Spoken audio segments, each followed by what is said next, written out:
Hello दोस्तों, आप सभी लोगों का स्वागत है विजडम की इस ऑनलाइन प्लेटफॉर्म के ऊपर। मैं नितिन शर्मा आप सभी लोगों का स्वागत करता हूं इस ए टू जेड सीरीज के अंदर। चलेगा, आप सभी लोग जुड़ जाइएगा क्लास के अंदर। आप सभी लोगों को बता दूं कि हमने ए बी सी डी और ई एक्लम्शिया तक पढ़ लिया है। आज हम बात करने वाले हैं एफ मतलब फ्लूइड के बारे में। क्या होता है फ्लूइड एंड इलेक्ट्रोलाइट, जिसके अंदर सबसे ज्यादा जो क्वेश्चन पूछे जाते हैं वो सोडियम और पोटेशियम के ऊपर ज्यादा क्वेश्चन बनते हैं। तमाम सब चीजें, क्या क्या सिम्टम आते हैं, क्या आप मैनेजमेंट करेंगे, तमाम सब चीजें इस वीडियो के माध्यम से आप सभी लोगों तक शेयर करूंगा। नॉर्थ से 60 डेज मेंटोरशिप बैच आप सभी लोगों के लिए अवेलेबल है 999 रुपए के अंदर। शताब्दी बैच ऑलरेडी जो है वो 2 दिन पहले स्टार्ट हुआ है। 2.0 बैच है जहां पर लाइव और रिकॉर्डेड क्लासेज आपको मिलेगी, जहां पर बेसिक्स की प्राइस है 1599, बाकी एडवांस की बैच 1999 रुपए है। बाकी आप 30 जो है वो टेस्ट ले सकते हैं नॉर्थ सेट 11 के लिए, या 15 फुल रेशनल के साथ में आप सभी लोगों को मिलने वाले हैं। सबसे पहले मैं बात करता हूं फ्लूइड बैलेंस की। तो फ्लूइड बैलेंस का मतलब क्या है कि आपकी बॉडी के अंदर करीबन करीबन 60% तक एडल्ट के अंदर बॉडी वेट के अंदर आपको पानी देखने को मिलता है, 60% तक, जिसके अंदर आईसीएफ और ईसीएफ और प्लाज्मा और इंटरस्टिशियल फ्लूइड तुमने पढ़ा होगा। तो ये करीबन करीबन वाटर का जो है वो परसेंटेज है। बहुत सारे बच्चे जो है वो फ्लूइड के अंदर कंफ्यूजन होते हैं। तो वैसे जब हम पढ़ते हैं तो ईसीएफ और आईसीएफ ही पढ़ते हैं, लेकिन जब वाटर की कंजप्शन की बात करते हैं तो फ्लूइड को बैलेंस करने के लिए यहाँ पर शरीर में पानी की सही मात्रा रखना, ताकि सभी हमारे बॉडी के ऑर्गन सही तरीके तक काम कर सके। आपने बोला कि इंट्रासेलुलर फ्लूइड कंपार्टमेंट के अंदर कितना बॉडी वाटर जो है वो डिस्ट्रीब्यूशन होता है। मेरी टोटल बॉडी का 2/3। देखो, मैं वाटर की बात कर रहा हूँ, इलेक्ट्रोलाइट की नहीं, वाटर के डिस्ट्रीब्यूशन की बात कर रहा हूं। यदि आप यहां पर चेंजेस करोगे तो सर डेटा चेंज हो जाएगा। यहां पर लिख कर लाए बॉडी वाटर डिस्ट्रीब्यूशन, ईसीएफ की बात करता हूं तो 1/3। वैसे तुमने पढ़ा होगा कि 30% हिस्सा रखता है आईसीएफ के अंदर, बाकी का 70% आईसीएफ रखता है, 30% ईसीएफ रखता है, जिसके अंदर तुमने इंट्रावेस्कुलर फ्लूइड पढ़ा होगा, इंटरस्टिशियल फ्लूइड या अदर फ्लूइड तुमने पढ़े होंगे। प्लाज्मा 5% होती है, बाकी इंटरस्टिशियल फ्लूइड मतलब दो सेल के बीच में 15% तक बॉडी फ्लूइड पाया जाता है ना। तो ये चीज आपको याद रखनी है। बात करते हैं कि सर फंक्शन क्या होता है बॉडी फ्लूइड्स का, कि जो आपकी बॉडी के अंदर बॉडी फ्लूइड से क्या फंक्शन करते हैं। ट्रांसपोर्टेशन करते हैं न्यूट्रिएंट और ऑक्सीजन का, ब्लड प्रेशर को मेंटेन करते हैं, रेगुलेट करते हैं बॉडी के टेम्परेचर को, लुब्रिकेट करते हैं जॉइंट्स को, ठीक है ना, क्योंकि जॉइंट साइनोवियल फ्लूइड एक तरीके का जो है फ्लूइड है।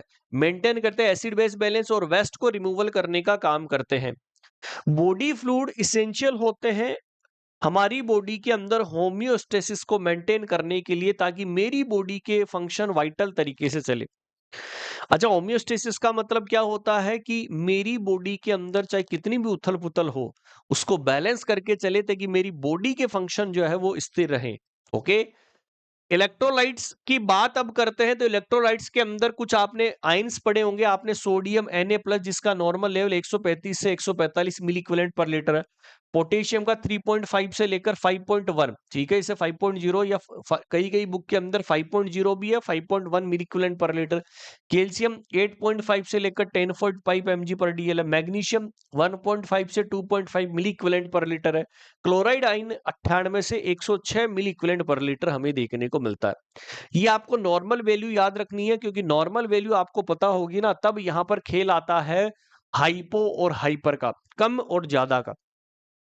अब सबसे पहले हम बात करते हैं सोडियम। सोडियम एक तरीके का मेजर एक्स्ट्रा सेलुलर कैटाइन है। देखो, it is a very very important, ये वाली लाइन जो है सबसे इंपॉर्टेंट है, कि मेजर एक्स्ट्रा सेलुलर मतलब ईसीएफ के अंदर जब आप पढ़ते हैं तो सर सोडियम आयन पाया जाता है, लेकिन जब आप आईसीएफ के अंदर पढ़ते हैं तो पोटेशियम आयन पाया जाता है। फ्लूइड बैलेंस करता है, ब्लड के प्रेशर को मेंटेन करता है, नर्व इंपल्स को कंडक्शन करता है, मसल्स को कॉन्ट्रेक्शन करने का काम करता है। हिंदी वाले हिंदी भी पढ़ सकते हैं, ठीक है ना, मैंने दोनों लेकर आया हूं। सोडियम का क्या मेन रोल है? फ्लूइड बैलेंस करना, बीपी को मेंटेन करना, नर्व इंपल्स का कंडक्शन, मसल्स का कॉन्ट्रेक्शन, और मेजरली एक्स्ट्रा सेलुलर फ्लूइड के अंदर कैटाइन आयन। कैटाइन का मतलब प्लस आयन, तो Na+ लगा हुआ है ना, तो मतलब इससे समझना। सोडियम जो पाया जाता है, सोडियम जो है वो मेजर कैटाइन होता है, जो एक्स्ट्रा सेलुलर फ्लूइड के अंदर वाइटल रोल प्ले करता है मेरी बॉडी के अंदर होम्योस्टेसिस। तो हाई सोडियम कहां पर होगा? ईसीएफ के अंदर, और आईसीएफ के अंदर सोडियम की मात्रा कम होती है।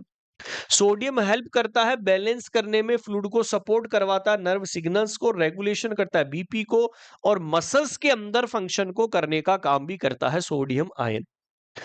अब जब 135 मिली इक्विवेलेंट पर लीटर से लेवल कम हो जाता है तो उसे बोलते हैं हाइपोनेट्रेमिया। 145 मिली इक्विवेलेंट पर लीटर से ज्यादा हो जाता है तो इसे बोलते हैं हाइपरनेट्रेमिया। क्या क्या कारण हो सकते हैं जिसकी वजह से सोडियम का लेवल कम हो? वॉमिटिंग हो सकता है, डायरिया हो सकता है, लंबे समय तक डायूरेटिक लोगे, हार्ट फेल्योर है, किडनी की कोई बीमारी है, SIADS सिंड्रोम इन एप्रोपीरियट ADH है, या वाटर वाटर का एक्सेसिवली इंटेक कर लिया, तो इन तमाम चीजों के अंदर हाइपोनेट्रेमिया हो सकता है, जिसके सिम्टम आते हैं हेडेक, नोजिया, वीकनेस, मसल्स के अंदर क्रैम्प्स। ये वाला क्वेश्चन पूछा गया कि मसल्स के अंदर क्रैम्प्स आता है, कंफ्यूजन आता है, सीजर, और ये क्वेश्चन भी आया हुआ है सीजर का। ईसीजी के अंदर चेंजेस आप जो है वो यूजुअली कोई स्पेसिफिक चेंजेस नहीं आता है। मैनेजमेंट के तौर पर आप फ्लूइड को रेस्ट्रिक्शन कर देते हैं, रोक दोगे फ्लूइड।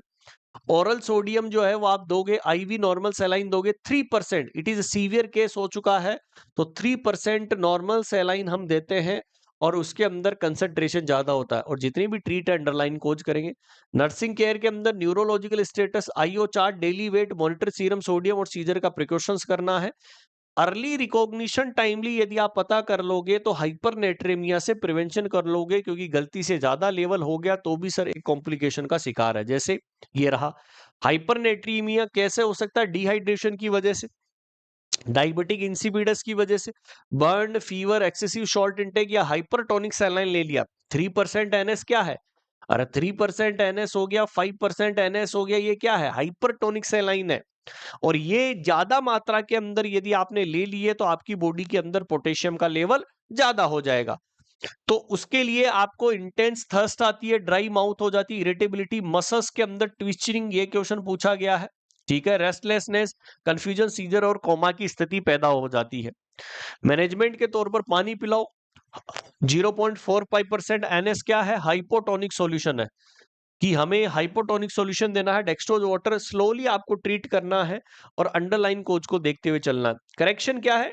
डिक्रीज करना सोडियम के लेवल को, no more than 0 milli equivalent per litre per hour. ठीक है ना, ये आपको याद रखना है। बाकी सेम चीज आपको याद रखनी है जो हमने वहां पर हाइपो के अंदर करी थी, IO stick, neurological sign check करना है, सीरम लेवल चेक करो, ओरल केयर करो क्योंकि ड्राई माउथ हो जाता है, डेली वेट करो। Tip, early recognition and timely management of the hypernatremia prevent serious complication.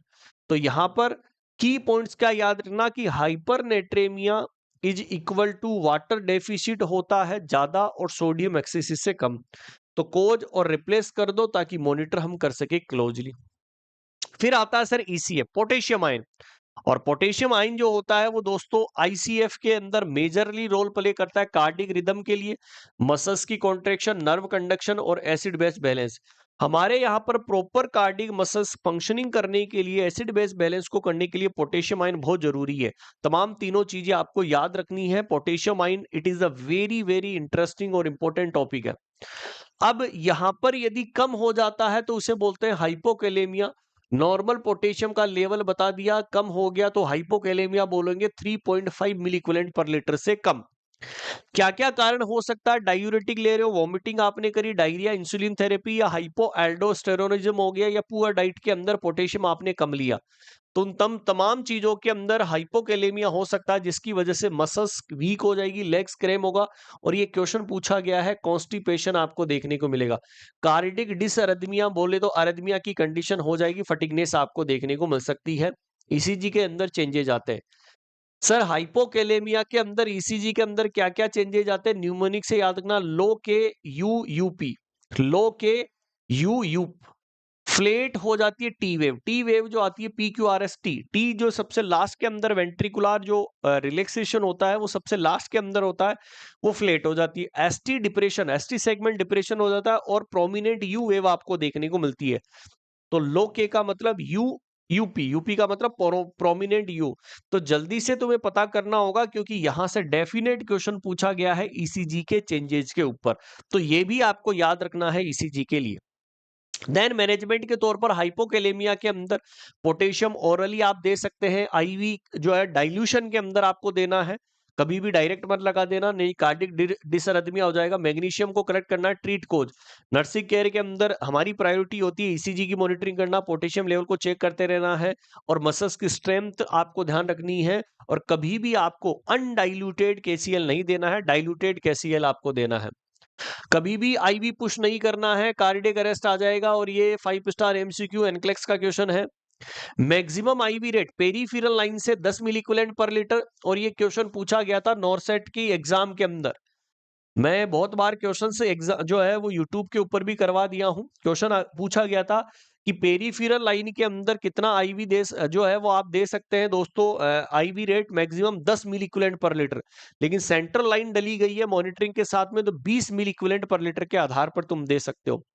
Replace करना है dilute potassium, it is a very dangerous, ठीक है, बहुत खतरनाक होता है, इसलिए करेक्ट जो है वो आपको डाइल्यूशन की फॉर्म के अंदर देना है, नहीं तो कार्डियक अरेस्ट आ जाएगा। हाइपरकैलेमिया ज्यादा कैसे हो गया? रीनल फेल हो गया, किडनी के अंदर मेटाबॉलिक वेस्ट प्रोडक्ट बन गए, बर्न, जब सेल मरती है तो पोटेशियम बाहर आ गया। मैसिव ट्रोमा, एस इनहिबिटर्स ले रहे या पोटेशियम स्पेयरिंग डायूरेटिक, मान लीजिए स्पाइरोनोलैक्टोन ले रहे, एसिडोसिस हो रहा है, तो मसल्स वीकनेस, टिंगलिंग सेंसेशन, ये क्वेश्चन पूछा गया है, tingling sensation, bradycardia, flaccid paralysis और कार्डिक अरेस्ट आ सकता है।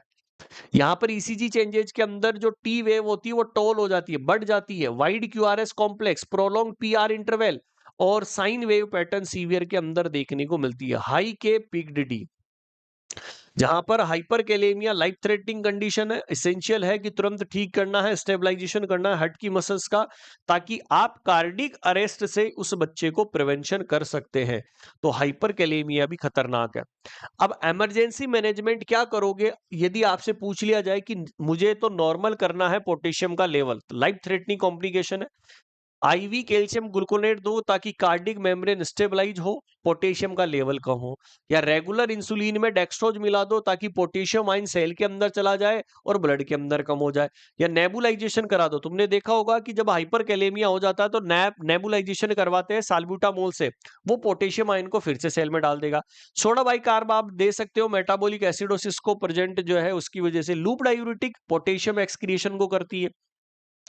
पोटेशियम बाइंडर, मतलब तुमने के बाइंड सुना होगा कि तुम रेक्टली जो है वो के बाइंड तुम दे देते हो, ठीक है ना, जिसमें पॉलीस्टाइरीन पाया जाता है, जो हाइपरकैलेमिया की कंडीशन। अच्छा, हीमोडायलिसिस कोई ऐसी कंडीशन हो गई जहां पर आप सभी लोगों को याद रखना है कि जहां पर आप सभी लोगों को देखने को मिलेगा, ठीक है ना, जहां से क्वेश्चन पूछा जाएगा वो ये है, हीमोडायलिसिस सीवियर रीनल फेल्योर वाले बच्चे के अंदर कोई भी ऐसा पेशेंट आपके पास में आया जहां पर आपको किडनी फेल हो चुकी है, लाइफ थ्रेटनिंग कंडीशन है और सीवियर हाइपरकैलेमिया की स्थिति के अंदर आपको देखने को मिलेगा।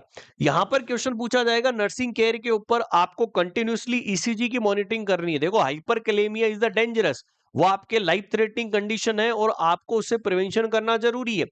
तुरंत स्टॉप कर देना है, पोटेशियम के सप्लीमेंट आप दे रहे थे, मॉनिटर करना है यूरिन आउटपुट और सीरम पोटेशियम लेवल को फ्रीक्वेंटली आपको चेक करते रहना। टाइमली इंटरवेंशन आपको करना होगा, कंटिन्यूस मॉनिटरिंग करना होगा ताकि कार्डिक अरेस्ट ना आ जाए, क्योंकि हाइपरकैलेमिया से कार्डिक अरेस्ट आने का खतरा ज्यादा है, हार्ट फेल हो जाता है। इसीलिए लास्ट के अंदर किसी ने बोला था कि सर लास्ट के अंदर वो की पॉइंट्स हमें बताना जो डायरेक्टली एग्जाम के लिए वन लाइनर के तौर पर होगा। तो ये रहा दोस्तों आप सभी लोगों के सामने नॉर्मल सोडियम का लेवल 135 से 145, 3.5 से 5.1 मिलीक्यूलेंट पर लीटर क्या होता है दोस्तों? Normal potassium. Major ECF cation sodium होता है, मेजर आईसीएफ केटाइन पोटेशियम होता है। लो कैल्शियम होगा ईसीजी के अंदर, you wave flat T wave आएगी। हाई पोटेशियम के अंदर टॉल हो जाती है टी वेव। कभी भी आईवी पुश नहीं करना है केसीएल को। कैल्शियम ग्लूकोनेट प्रोटेक्ट करता है हाइपरकैलेमिया की कंडीशन को। इंसुलिन और डेक्सट्रोज पोटेशियम आयन को शिफ्ट करता है। 3% हाइपरटोनिक सेलाइन हाइपोनेट्रेमिया में काम आता है। करेक्ट करना है क्रोनिक हाइपरटेंशन को, तो स्लोली आपको सेरिब्रल ओडिमा को ध्यान रखना। डेली वेट आपको करना है, और ये क्वेश्चन भी आया हुआ है, डेली वेट मॉनिटरिंग करना है कब? जब फ्लूइड बैलेंस के इंडिकेशन के तौर पर हम देखेंगे। ये नॉर्सेट आरआरबी के अंदर डायरेक्टली क्वेश्चन पूछे गए। कुछ न्यूमोनिक्स है। Na ना का मतलब वाटर फॉलो करता है सोडियम को। लो सोडियम ब्रेन के अंदर सूजन करेगा, ब्रेन के अंदर सूजन करेगा तो कंफ्यूजन और सीजर की स्थिति पैदा कर देता है, cerebral oedema. High sodium cell को श्रिंक कर देता है, प्यास ज्यादा लगती है। Low potassium prominent U wave UP up और high potassium tall T wave को कोज करने का काम करता है। आई होप सबसे ज्यादा जो क्वेश्चन पूछे जाते हैं वो यही आपसे पूछे जाते हैं जो मैंने आपको बता दिया है। आई होप आप सभी लोगों को आज का सेशन अच्छा लगा होगा, फ्लूइड एंड इलेक्ट्रोलाइट बैलेंस। इसलिए डेली इसी तरीके के इंटरेस्टिंग वीडियो आपको मिलते रहेंगे, बस आपको पढ़ते रहना। ओके, शताब्दी बैच स्टार्ट हो रहा है। कमेंट सेक्शन के अंदर मुझे जरूर बताना कि कैसा लगा आपको video. Day 1 to A to Z series ये शानदार और जबरदस्त है, आप पढ़ते रहिएगा। ओके, तो मिलते हैं नेक्स्ट सेशन के अंदर, तब तक के लिए bye and take care to all.